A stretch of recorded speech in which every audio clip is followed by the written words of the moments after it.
Back tonight with a developing story we are following across the border that could impact thousands of people here in New York. Yeah, leaders in Ontario, Canada, they are threatening to flip the switch on their energy exports to the U.S. in response to President-elect Donald Trump's threat to heavily tax all products coming in from Canada and Mexico. Now, Trump first announcing this late last month. He said his administration would impose a 25% tax on products from border countries if they don't do more to crack down on illegal immigrants and drugs coming into the U.S. Ontario's premier now says if that happens, his province may consider cutting off its energy exports.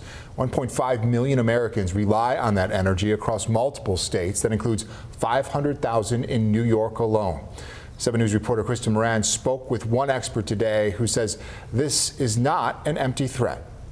Ontario's Premier Doug Ford is threatening to cut off energy to parts of the United States, including here in New York, if President-elect Donald Trump imposes sweeping tariffs on Canadian products. We will go to the full extent, depending how far this goes. We will go to the extent of cutting off their energy, going down to Michigan, going down to New York State and over to Wisconsin. Ford sharing that warning Wednesday following a meeting with other Canadian premiers hosted by Prime Minister Justin Trudeau to address the problems at the border. I don't want this to happen, but my number one job is to protect Ontario. Ontario is the largest trading partner for 17 states and exports 4.1 terawatts to New York, which powers 500,000 homes. I don't think that we should think this is an empty threat. I mean, if we're going to see tariffs come on the order of 25%, it's only natural to expect that other countries would want to retaliate. Tim Helwig is a political science professor at UB.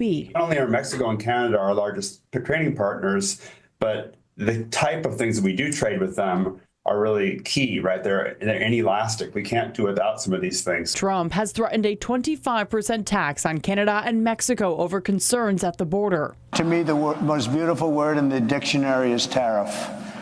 And it's my favorite word. Trump spoke about tariffs in an interview with Bloomberg last month. But tariffs are two things, if you look at it. Number one is for protection of the companies that we have. In Washington, Congressman Tim Kennedy tells me he implores Trump to back off from the tariff threats. This is all very concerning, and this is a direct result of what will become an economic war with our greatest ally, and it's just not necessary. And I'm hoping for cooler heads to prevail on both sides so that we can move forward. Kristen Moran, 7 News.